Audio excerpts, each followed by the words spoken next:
we have 3 judicial nominees listed for the first time. They'll be held over. They are Judge Kelly Cotto, Central District of California; Jennifer Rochon, Southern District of New York; pardon me, Judge Sunshine Sykes, Central District of California. All 3 are well qualified and look forward to spending more, I look forward to speaking more and clearly about their nominations at our next markup after the President's Day's recess. I now turn to Ranking Member Grassley for his remarks. I usually say the same thing the chairman says about the nominees, so I'm going to immediately go to the issue raised many times this year, our failure to get answers from the Justice Department on our oversight. At this committee's hearing December the 9th, in the executive, that would be 2021, executive business meeting, the chairman mentioned creating a list of outstanding oversight requests. As I noted at our January 13th meeting this year, during that week, the Republican members transmitted a list of outstanding department requests to the chairman for a second time. To date, there's been no further movement from the committee to get answers and records as far as I know. At the top of that list is a joint request from this senator and Senator Johnson. We've asked the Biden Justice Department a very simple question, and these are the quotes. Where are the records that were declassified pursuant to Trump's January 2021 declassification directive on Crossfire Hurricane? After more than a year, we still have no concrete answers from the department on stuff that's been declassified. On a related matter, I'd like to note the news from the Durham filing last week and over the past several months.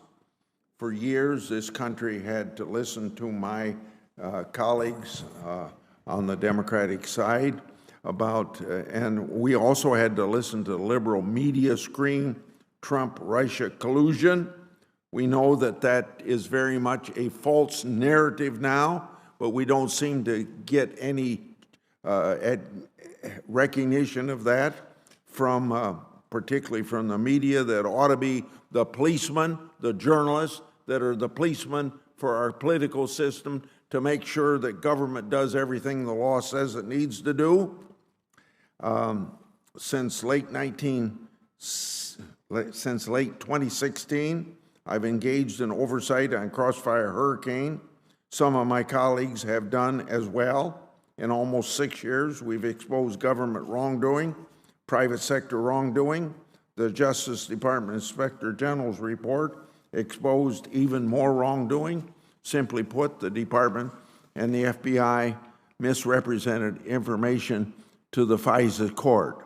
Durham must ensure those responsible are held accountable.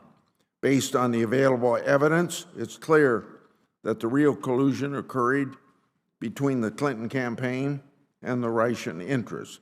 The available facts show this, that the Clinton campaign abused federal contracts to exploit government information to use against Trump in the campaign and even afterwards while he was president. Based on the available evidence, the Clinton campaign was the master disinformation about Trump. The Clinton campaign was the conspiracy. I've talked about this before, most recently on my floor speech Tuesday this week. When I started my oversight on this matter, I had no idea where it would go. Unlike the mainstream media, my interest was in the facts and in the evidence. My attitude was and is the American people deserve to know the truth one way or the other. And oh my goodness, when it comes to Crossfire Hurricane, the truth is ugly. But that's why oversight is so important.